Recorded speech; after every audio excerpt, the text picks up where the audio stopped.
ओम श्री साईनाथाय नमः। ओम श्री साईनाथाय नमः। ओम श्री साईनाथाय नमः। सभी साथियों को, दोस्तों को, भक्तों को नमस्कार।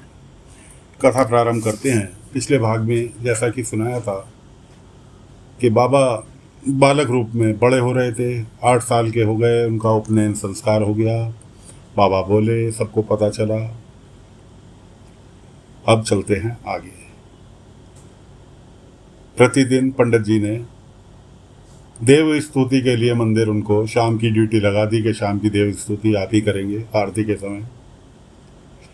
प्रतिदिन जाने लगे। अब घर से बाहर बच्चा बड़ा हो रहा था, निकला, देखा तो एक परिवार के 2 बेटे अपने माँ बाप को घर से बाहर निकाल दिया।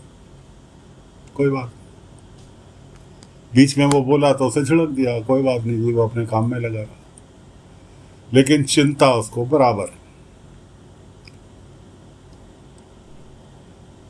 2-4 दिन बीते होंगे कि फिर बाहर को जा रहा था कि देखा कि वो दोनों भाई आपस में लड़ रहे थे, एक दूसरे के कट्टर दुश्मनों के। वो कह रहा है ये मेरा घर, ये वो कह रहा है ये मेरा घर। उन्हें भी वो फिर अनदेखा करके कि क्योंकि उसकी किसी ने सुननी नहीं थी, 8 साल के बालक की कौन सुन रहा था। लेकिन उसका मंदिर जाने का, देवी स्तुति का क्रम करा।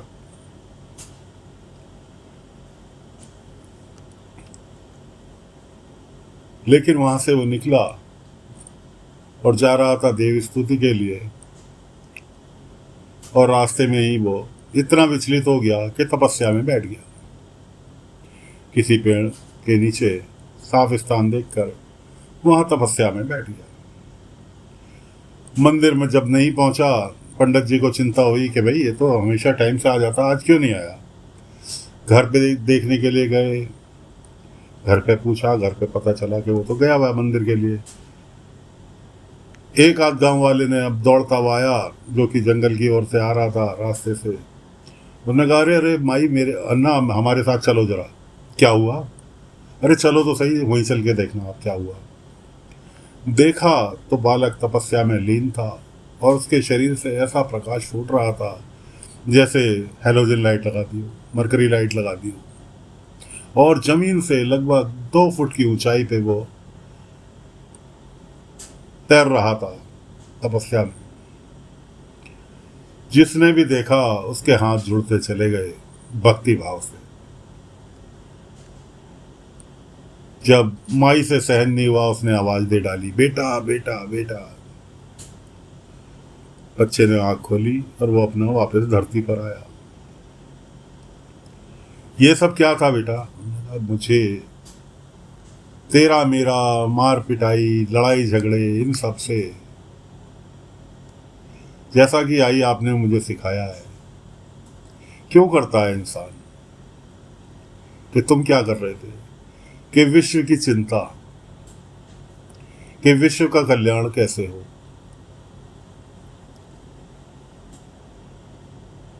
और मुझे राम जी ने संकेत दिया और उस संकेत का मैं पालन करूंगा। क्या संकेत दिया? किसी को कुछ नहीं बताया। चलो बच्चे को वापस घर ले गए, मंदिर की पूजा स्तुति। अगले दिन गांव में ही विष्णु पुराण की कथा चल रही थी।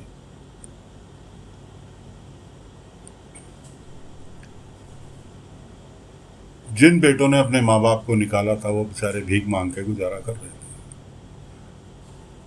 बच्चे ने देखा कि वो वहां पर आए, लेकिन पूजा पाठ चलते देखकर वहीं ठिठक गए। साइड में फल रखे थे पूजा में भोग के लिए। उसने उसमें से फल उठाए और उन्हें देने चला गया। इधर कुछ कथा में ऐसा प्रसंग आया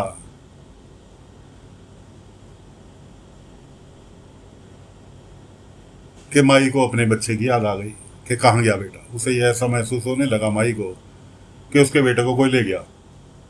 वो वहां से उठी, इससे पूछ, उससे पूछ, उससे पूछ, उससे पूछ, हर तरफ पूछा।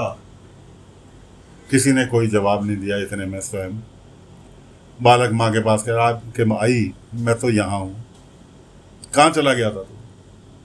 अरे आई वो आजी और आजूबा जो थे वो भूखे थे, उनको फल देने गया था। चलो जी, फिर बात आई गई हो गई। अगले दिन फिर वो बाहर को निकला, देखा तो एक साहूकार उन्हीं दोनों बेटों के में से एक बेटे को मारने के लिए तैयार कि मुझे अभी के अभी अपने पैसे चाहिए। पैसे उधार ले रखे होंगे कि मुझे अभी के अभी अपने पैसे चाहिए। अब वो किसी के आगे भी, हर किसी के आगे गिड़गिड़ा रहा और साहूकार उसकी पिटाई कर रहा कि मुझे बचा लो, मुझे बचा लो, मुझे बचा लो। बालक ने उसे देखा, वो वहां तो कुछ नहीं बोला, तुरंत उसके माँ बाप को, जिन्हें की भीख मांगने के लिए छोड़ रखा था, पकड़ के ले आया और उसे पिटता देखकर उसकी माँ जो थी तुरंत आगे आई कि नहीं साहूकार जी, इसे मत मारो, बदले में मेरी जान ले लो लेकिन इसे मत मारो।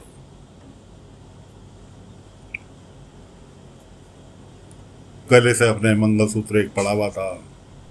बूढ़ी माँ कहने लगी, फिलहाल साहूकार जी तुम्हारे 2 रुपए इसने देने हैं और ये मंगलसूत्र है मेरे पास आखिरी जमा पूंजी।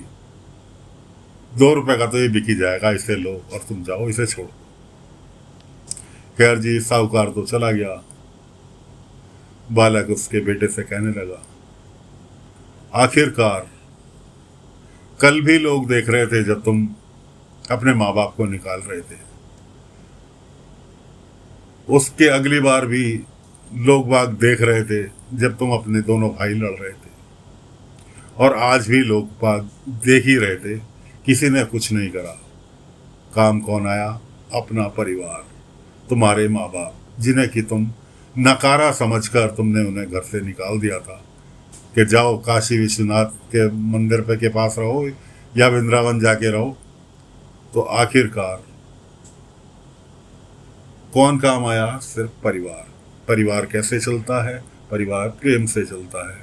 आपस में प्रेम बनाकर रखोगे, किसी की कोई हिम्मत नहीं कि तुम्हारे परिवार की तरफ आंख उठाकर भी देख ले। खैर फिलहाल बाबा, बालक रूपी बाबा वहां से निकल लिए, लेकिन उन्हें सिर्फ एक ही चिंता कि विश्व का कल्याण कैसे करूं, कैसे हो, कैसे क्या हो। तो साथियों, फिलहाल कथा को यहीं पर विराम दे रहे हैं। अगले अंक में आगे की कथा लेकर फिर हाजिर होंगे। आज्ञा दीजिए। ओम साई राम, ओम साई राम, ओम साई।